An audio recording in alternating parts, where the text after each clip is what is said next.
ओम शांति।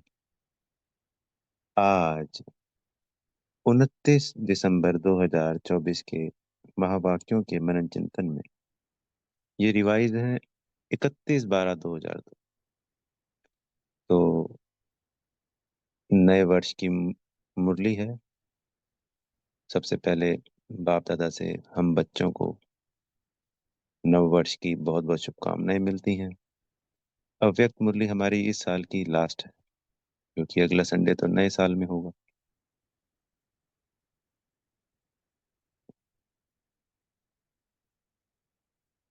तो सबसे पहले बाप दादा ने हमें नव वर्ष की भी और नव युग की भी। बाबा पूछते हैं हर बार। ये पिछले बार भी यही था जब नव वर्ष की मुरली आई कि नव वर्ष मनाने आते हो कि नव युग बनाने, क्योंकि हम बच्चे क्या बना रहे हैं? नव युग। हम उसी वेला पर हैं, जैसे कहते हैं ना कि जी 12 बजे के बाद दिन आने वाला है, अगला साल आने वाला है। तो वो जो अंतिम वेला होती है, हम सब उसी अंतिम वेला पर हैं। संगम युग है ना। पुराना युग जा रहा है, पुराना कल्प जा रहा है। तो युग का परिवर्तन भी होगा और कल्प का भी परिवर्तन होता है। वंडरफुल बात है ना। हम्म। तो हम सभी बाप दादा से मुबारक स्वीकार करेंगे और दिल से बेहद की मुबारकबाद भी देंगे। तो नया जीवन मिलेगा, नया कल्प मिलेगा, नया युग मिलेगा। तो बाप दादा ने हमें त्रिमूर्ति मुबारक दी, नव वर्ष की, नव युग की और नव जीवन की। ये जीवन तो ये भी नया है जो हमें पुरुषोत्तम संगम युग पे मिला है। और बाबा ने कहा कि फिर अब तुमको नई गिफ्ट मिलने वाली है। मुबारकबाद में हमको नई गिफ्ट दी। कौन सी? बाबा बोलते हैं गोल्डन दुनिया। ऐसी गिफ्ट कोई दे नहीं सकता। बाबा ने याद दिलाई आज बाप दादा ने कि पहले जब आदि में स्थापना हुई थी तो बच्चों से पूछते थे कि आज कोई तुम्हें रानी तख्त ताज देवे तो लेंगे? तो बोले बाबा मिल गया, और क्या चाहिए। वंडरफुल बात है। इस पुरुषोत्तम संगम युग की बेहद की महिमा। तो इस संगम युग के आधार पर ही हम सबको बाबा ने बताया कि क्या मिलती है, गोल्डन गिफ्ट। तो आज का कोई ताज तख्त भी नहीं लेना चाहेंगे, क्योंकि हम सबको बाबा मिल गया। तो ऐसी हम विशेष अधिकारी आत्माएं हैं। कितनी पद्मा पदम सौभाग्यशाली आत्माएं हैं। आज बाबा ने कहा कि मेरा एक एक बच्चा राजा बच्चा है, दिल तख्त नशीन बच्चा है, मेरा स्वराज्य अधिकारी बच्चा है। तो हमें इन सम्मानों में रहना है। मैं बाबा का राजा बच्चा हूँ, ये सम्मान भी कर सकते हैं। मैं दिल तख्त नशीन आत्मा हूँ, मैं स्वराज्य अधिकारी आत्मा हूँ। फिर आज एक और सम्मान दिया, सफलता मूर्त। क्योंकि बाबा ने कहा कि सफलता के वरदान आप सब बच्चों को मिला ही हुआ हो। जिस वक्त बच्चे बनते हो आप बाबा के, उसी वक्त आप इस सफलता मूर्त बन जाते हो, अधिकारी बन जाते हो सर्व सफलता के।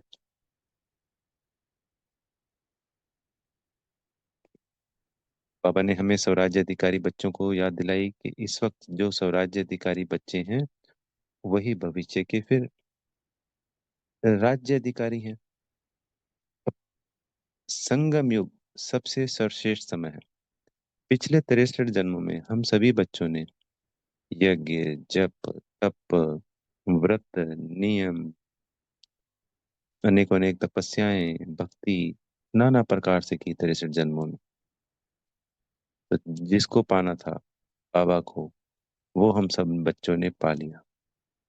तो इस पुरुषोत्तम संगम युग की महिमा अपरंपार है, इसकी वैल्यू अमूल्य है। बाबा ने कहा ये मौजों का युग है बच्चों। संगम जैसी मौज पूरे कल्प में कभी भी नहीं हो सकती। बाबा ने कहा कि कभी कभी माया आ जाती है, बच्चे मूंझ जाते हैं।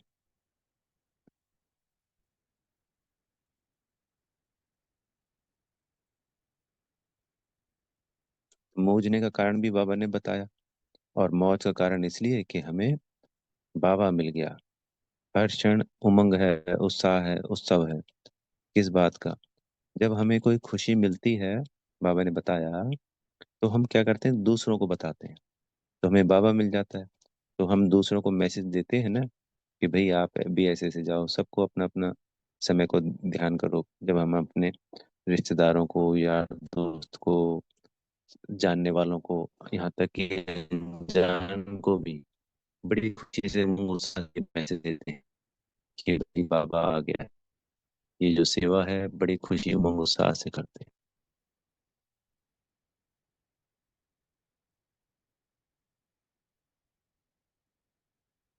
जो बच्चा भी बाबा की श्रीमत पर चलता है, उसको संगम युग की जो मौज का अनुभव है, वो हर क्षण हर वक्त होता है। इसके लिए बाबा ने कहा कि भाई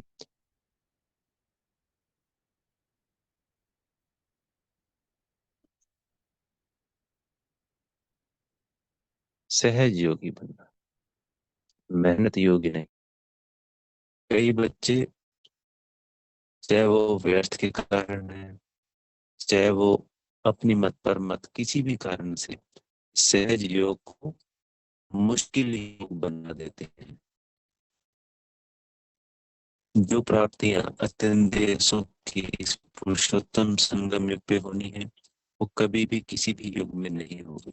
बच्चे कहते हैं अभी तो ऐसा कुछ होता नहीं, कई बार कह देते हैं। पर सभी ब्राह्मण बच्चों को नंबर वार ये सर प्राप्तियां, जो परमात्म प्राप्तियां हैं, इनकी अनुभूति होने ही होनी है लगातार।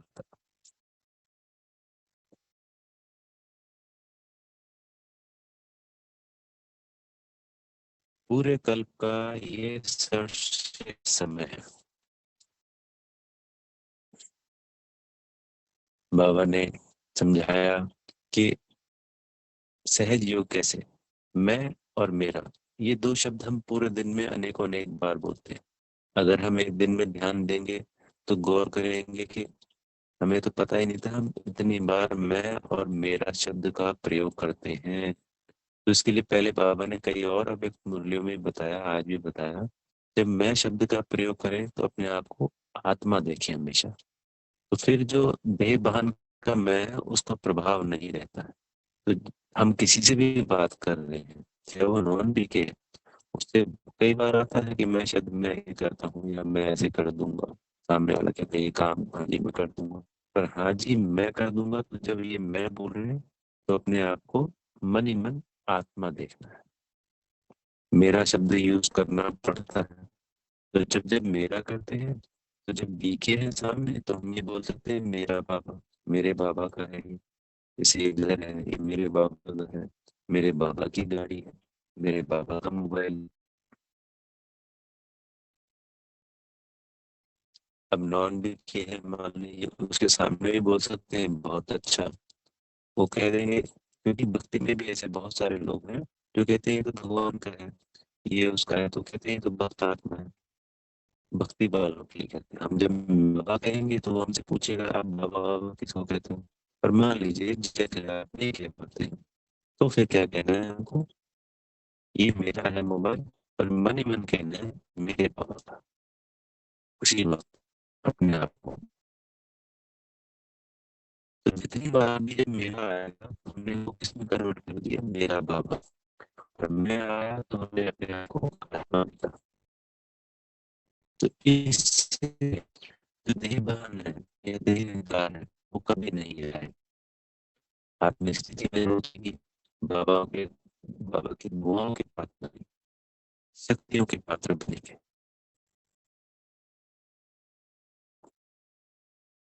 इसकी ऊंची से ऊंची होती है। हर चीज को समय लगता है। कोई भी फल अगर किसी पेड़ पर आता है तो अपने समय अनुसार ही आता है, जितने समय में उसको पकना है उतने समय में ही पकना है। ये भी एक यात्रा है। बाबा ने हमें बता रहे हैं, इंस्ट्रक्शन दे रहे हैं, अपनी मत दे रहे हैं। हमें उसी मत का पालन करते जाना है और ऊंचा उठते जाना है। अब समय आ गया है उड़ने का। आने वाले समय में ब्राह्मण बच्चे उड़ेंगे ही उड़ेंगे। बाबा ने कहा कि हम सिर्फ सोचते रहते हैं, बिंदु बिंदु बिंदु बिंदु, अनेकों बार बिंदु सोचते हैं, फिर बार बिंदु खिसक जाती है। तो किसी भी, जब भी हम बिंदु को, धारा को अपनी याद में ला रहे हैं, तो सम्मान के साथ ला।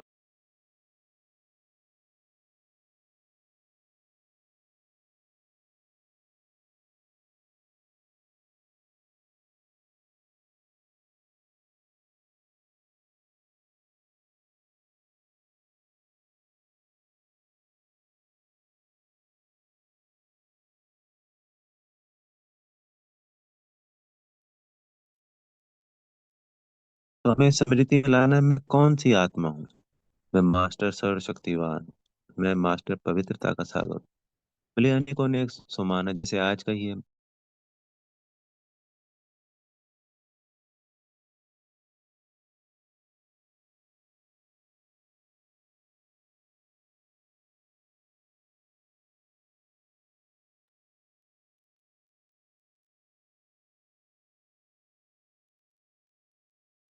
क्षमा चाहेंगे, थोड़ा नेटवर्क की डिस्टरबेंस है।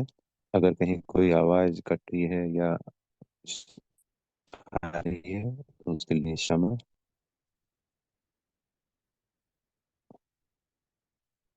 तो जब हम स्वमान के साथ अपने आप को बिंदी स्वरूप में देखेंगे, तो बाबा ने कहा कि ये पुरुषार्थ बहुत बहुत सहज हो जाएगा। तो मुश्किल योगी नहीं बनना है, हमें सहज योगी बनना है। फिर बाबा ने आज कहा कि हमारे पास हम भरपूर हैं। हमें हमारे समय को, संकल्प को, गुण ज्ञान शक्तियों से, जिनसे हम आत्माएं सब भरपूर हैं, इनको सफल करना है। इन सब में सबसे बड़ा खजाना बाबा ने बताया संकल्प होते हैं हमारे। श्रेष्ठ संकल्प और शुभ संकल्प। क्योंकि संकल्प से ही हमारा समय सफल होगा, गुण और शक्तियां और बढ़ते जाएंगे। अगर संकल्प ही लो या नेगेटिव या व्यर्थ वाले होंगे, तो ये सब नहीं बढ़ेंगे, और ना हमें जो संगम युग की मौज है उसका अनुभव भी नहीं होगा। तो इसमें सर्वश्रेष्ठ खजाना संकल्पों का है। श्रेष्ठ संकल्प ही, शुभ संकल्प ही हमारे ज्ञान को बढ़ाएंगे, गुण शक्तियों को सबको बढ़ाएंगे। तो इसके लिए, सफल करने के लिए, कैसे बाबा ने बताया कि जो भी संबंध संपर्क में आता है, उसको मास्टर दाता बन, उस दाता के बच्चे खूब बांटो, गुण शक्तियों ज्ञान को। बाबा ने कहा कोई मीठी समझानी नहीं भी लेता है मुख से, तो उसको मीठी मीठी दृष्टि जरूर देनी है, दुआएं जरूर देनी है। कोई भी शुभ भावना, शुभ कामना, रास्ते चल रहे हैं, हम पैदल जा रहे हैं कहीं, तो जितनी भी रास्ते में आत्माएं आती हैं, तो ये नहीं कि वो हमें देखे, सिर्फ हमें अपने आप को आत्मिक स्थिति में स्थित होकर उस आत्मा को आत्मिक स्थिति में देखकर दुआएं और शक्तियां देनी है। इससे जितना बांटेंगे उतना पदम गुना बढ़ता जाएगा हमारा गुण और शक्तियों का खजाना। ऐसा जरूरी नहीं कि हम बांटे जा रहे हैं, बांटे जा रहे हैं और हम कहें हमें तो कुछ पता ही नहीं चलता। पता नहीं चलेगा ऐसा, वो एक साथ ही पता चलेगा।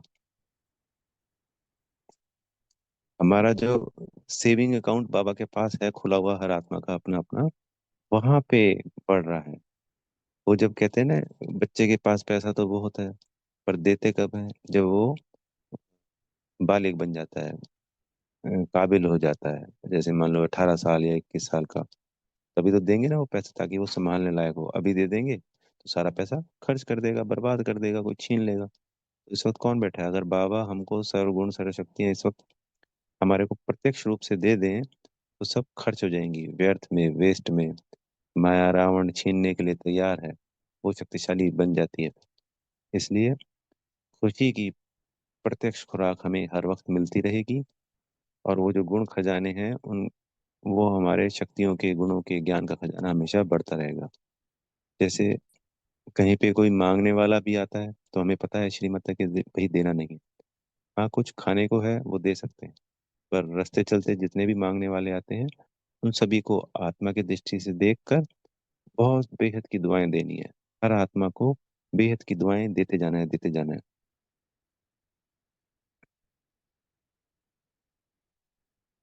इससे ये जो हमारा समय, संकल्प, गुण शक्तियां, समय को हमने क्या किया, शुद्ध समर्थ संकल्पों से उसको सफल किया। समय भी किया सफल, संकल्पों पे किया, और गुण ज्ञान शक्तियां दुआएं देने से पदम गुना बढ़ गई।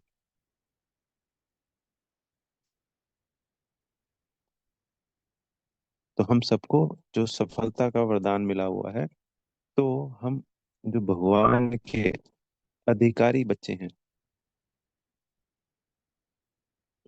उन सब की सफलता हुई ही पड़ी है। एक एक सेकंड को सफल करना है। बाबा ने ब्रह्मा बाबा का उदाहरण दिया कि जिस दिन अंतिम दिन था उस दिन भी सारे लेटर लिखे, जो भी उनकी दैनिक क्रियाएं थी, सेवाएं थी, वो सारी की। अंत में महावाक्यों का भी उच्चारण किया, मुरली चलाई थी, सभी को जानते हैं हम सब। तो अपनी सभी सेवाएं पूर्ण करके उन्होंने देह का त्याग किया और संपूर्ण फरिश्ता बने। तो हमें अपने समय को, ये समय के लिए बाबा ने बताया, तो समय, संकल्प और सर्व खजाने दुआओं के रूप में सफल करने हैं। फिर इसके बाद आज बाबा ने हमें वरदान दिया, स्मृति को अनुभव की स्थिति में स्थित करने वाले नंबर वन विशेष आत्मा भाव। तो बाबा ने इसमें हमें समझानी दी कि हर ब्राह्मण आत्मा के मन में रहता है कि मैं नंबर वन बनूं, लेकिन संकल्प और कर्म में अंतर आ जाता है। संकल्प अच्छे अच्छे होते हैं, ये करूं वो करूं वो करूं, प्लानिंग बहुत करते हैं, पर आगे कर नहीं पाते हैं। तो ब्रह्मा बाबा ने अनुभव बताया कि उन्होंने जो किया उसको उसी वक्त अनु इम्प्लीमेंट किया, उसी क्षण उसी वक्त।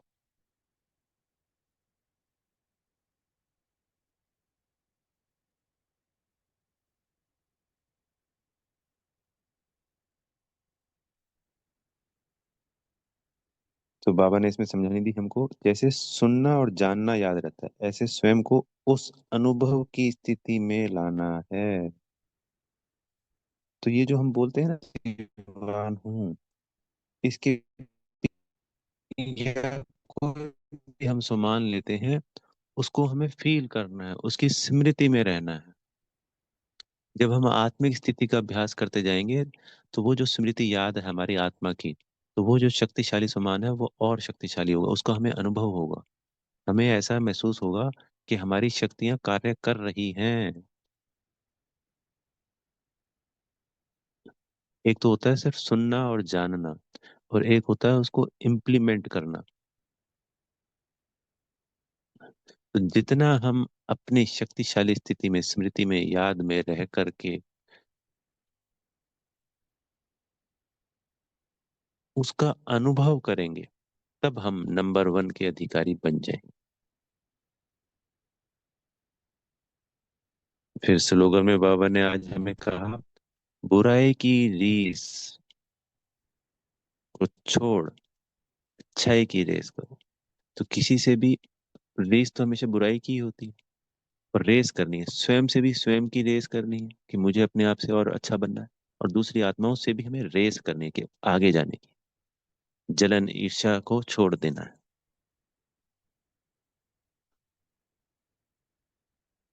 सबसे महत्वपूर्ण है हम अपने आप से ही रेस करें, स्वयं से आगे जाएं। पर अपने आप से करते करते कई बार हमें लगता है कि हम नंबर वन बन गए, तब हम दूसरे को देखें ये नंबर वन है, तो उससे आगे जाएं फिर। सभी ब्राह्मण आत्मा भाई हैं, सभी के लिए शुभकामनाएं, शुभ भावनाएं, ये सभी नंबर वन बने।